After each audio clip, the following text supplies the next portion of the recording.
Simple ingredients super taste. ಇದು office ಲಂಚ್ಗೆ, school ಬಾಕ್ಸ್ಗೆ perfect. 1 pot 10 ನಿಮಿಷ ಫುಲ್ ಟೇಸ್ಟ್ ಗ್ಯಾರಂಟಿ. ಈ ಥರದ ಟೊಮೆಟೊ ಬಾತ್ನ ನೀವು ಇದಕ್ಕೆ ಮುಂಚೆ ಟೇಸ್ಟ್ ಮಾಡಿರಲ್ಲ. ಕಮ್ಮಿ ಇಂಗ್ರೀಡಿಯೆಂಟ್ಸ್, ಕಮ್ಮಿ ಮಸಾಲೆ, ಹಾಗೆ ಸೂಪರಾಗಿರೋ ಫ್ಲೇವರ್ಫುಲ್ ಆಗಿರುವಂಥ ಟೊಮೆಟೊ ಬಾತ್ನ ಟ್ರೈ ಮಾಡಿ. ಇದನ್ನು ಮಾಡೋದಕ್ಕೆ 1-2 ಸ್ಪೂನಷ್ಟು ಲವಂಗ, ಹಾಗೆ 1-2 ಇಂಚ್ ಚಕ್ಕೆ ತೊಗೊಳ್ಳಿ. ಅದರೊಟ್ಟಿಗೆ 15ರಿಂದ 20 ಎಸಳಷ್ಟು ಗಾರ್ಲಿಕ್, ಅದ್ರ ಜೊತೆಗೆ 1-2 ಇಂಚಷ್ಟು ಶುಂಠಿ, ಇದನ್ನು ತೊಗೊಂಡು ಮಿಕ್ಸಿ ಜಾರ್ಗೆ ಹಾಕ್ಕೊಳ್ಳಿ. ಇದರೊಟ್ಟಿಗೆ ಈಗ ಚಕ್ಕೆ ಲವಂಗನ ಒಂದು ಸ್ವಲ್ಪ ರಫಾಗಿ ಗ್ರೈಂಡ್ ಮಾಡಿ ಇದನ್ನು ಕೂಡ ಸೇರಿಸ್ಕೊಳ್ಳಿ. ಈಗ ಇದರೊಟ್ಟಿಗೆ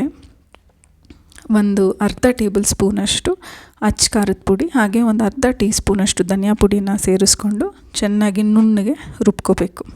ಟೊಮೆಟೊ ಬಾತ್ಗೆ 3 ದೊಡ್ಡ ಈರುಳ್ಳಿ, ಹಾಗೆ 2 ದೊಡ್ಡ ಟೊಮೆಟೊ ತಗೊಳ್ಳಿ. ಅದ್ರ ಜೊತೆಗೆ 5ರಿಂದ 6 ಹಸಿಮೆಣಸಿನ್ಕಾಯಿ, ಕೊತ್ತಂಬರಿ ಸೊಪ್ಪು, ಅದರೊಟ್ಟಿಗೆ 2 ಲೋಟದಷ್ಟು, ಇಲ್ಲಿ 2 ಪಾವಷ್ಟು ಅಕ್ಕಿ ತೊಗೊಂಡಿದ್ದೀವಿ. ಇದನ್ನು ಚೆನ್ನಾಗಿ ತೊಳೆದು ನೆನೆಸಿಟ್ಕೋಬೇಕು. ಈಗ ಒಂದು ಕುಕ್ಕರಿಗೆ ಎಣ್ಣೆನ ಸೇರಿಸ್ಕೊಂಡು ಹಸಿಮೆಣಸಿನ್ಕಾಯಿನ ಹಾಗೆ ಹಾಕಿಬಿಡಬೇಕು.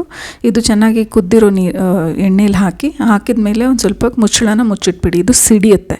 ಸಿಡಿದಾದ ನಂತರ ಇದಕ್ಕೆ ಈರುಳ್ಳಿನ ಸೇರಿಸ್ಕೊಳ್ಳಿ. ಹಾಗೆ ಅದರೊಟ್ಟಿಗೆ ಟೊಮೆಟೊ ಕೂಡ ಸೇರಿಸ್ಕೊಂಡು ಚೆನ್ನಾಗಿ ಮೆತ್ತಗಾಗೋ ತನಕ ಒಂದು ಸ್ವಲ್ಪ ಬಾಡಿಸ್ಕೊಳ್ಳಿ. ಇದಾದಮೇಲೆ ಇದಕ್ಕೆ ಉಪ್ಪನ್ನು ಸೇರಿಸ್ಕೊಳ್ಳಿ. ಅದಾದಮೇಲೆ ರುಬ್ಬಿಟ್ಕೊಂಡಿರುವಂಥ ಮಿಶ್ರಣವನ್ನು ಇದಕ್ಕೆ ಸೇರಿಸ್ಕೊಂಡು ಒಂದು ಸ್ವಲ್ಪ ಹಸಿ ವಾಸನೆ ಹೋಗೋ ತನಕ ಒಂಚೂರು ಫ್ರೈ ಮಾಡ್ಕೊಳ್ಳಿ. ಇದಿಷ್ಟು ಆದಮೇಲೆ ನೆನೆಸಿಟ್ಟಿರೋ ಅಕ್ಕಿನ ಕೂಡ ಈಗ ಇದಕ್ಕೆ ಸೇರಿಸ್ಕೊಂಡು ಜಾಸ್ತಿ ಕಲ್ಸೋಕ್ಕೆ ಹೋಗಬಾರ್ದು, ಜಸ್ಟ್ ಒಂದು ಸತಿ ಮಾತ್ರ ಚೆನ್ನಾಗಿ ಮಿಕ್ಸ್ ಆಗೋ ತನಕ ಮಾಡಿ ಬಿಟ್ಬಿಡಿ. ಇದಾದಮೇಲೆ ನೀರು 2 ಲೋಟದಷ್ಟು ಅಕ್ಕಿ ಅಂದರೆ 4 ಲೋಟದಷ್ಟು ನೀರನ್ನು ಇದಕ್ಕೆ ಸೇರಿಸ್ಕೊಳ್ಳಿ. ಚೆನ್ನಾಗಿ ಕುದಿ ಬರೋ ತನಕ ವೇಟ್ ಮಾಡಿ. ಇದಾದಮೇಲೆ ಇದಕ್ಕೆ ಕೊತ್ತಂಬರಿ ಸೊಪ್ಪನ್ನ ಕೂಡ ಸೇರಿಸ್ಕೋಬೇಕು. ಚೆನ್ನಾಗಿ ಕುದ್ದ ನಂತರ ಕುಕ್ಕರ್ನ ಮುಚ್ಚಿ 2ರಿಂದ 3 ವಿಸಿಲ್ ಬರೋ ತನಕ ಬಿಟ್ಟರೆ ಬಿಸಿಯಾದಂತಹ ಟೊಮೆಟೊ ಬಾತ್ ರೆಡಿ. ಈ ಥರ ಫ್ಲೇವರ್ಫುಲ್ ಆಗಿರೋ, ಕಮ್ಮಿ ಮಸಾಲೆ ಮಾಡಿ ಬಳಸಿರೋ ಅಂಥ ಟೊಮೆಟೊ ಬಾತ್ನ ಇದಕ್ಕೆ ಮುಂಚೆ ನೀವು ಟ್ರೈ ಮಾಡಿರಲ್ಲ.